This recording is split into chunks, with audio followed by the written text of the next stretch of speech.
السلام علیکم۔ ملت اسلامیہ اور پوری پاکستانی قوم اس وقت ایک بڑی آزمائش سے دوچار ہے۔ ایران پر حملے اور امام خامنائی کی شہادت یقیناً ہم سب کے لیے گہرے صدمے کا باعث ہے۔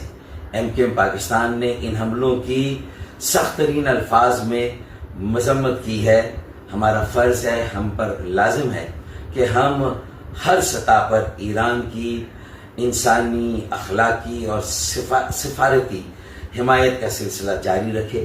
پاکستان نے سلامتی کونسل میں بھی ان حملوں کی سخت ترین الفاظ میں مذمت کی ہے۔ ہم پر یہ بھی لازم ہے کہ ہم احساس ذمہ داری کا مظاہرہ کریں، ہر حال میں صبر کا دامن تھامے رکھیں اور امن کو قائم رکھیں۔ ہم سراپا احتجاج ہے، احتجاج سب کا حق ہے، لیکن وہ احتجاج اگر شدت میں بدلتا ہے تو اس سے ہمارا نقصان اور دشمن کا فائدہ ہے۔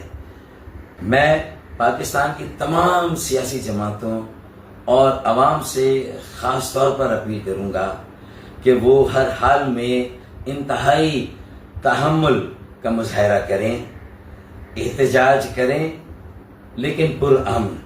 اور مجھے یقین ہے کہ اپنے ذمہ دارانہ عمل سے، پرامن احتجاج سے اور صبر اور تحمل سے انشاءاللہ ہم بہت جلد اس آزمائش سے نکلیں گے۔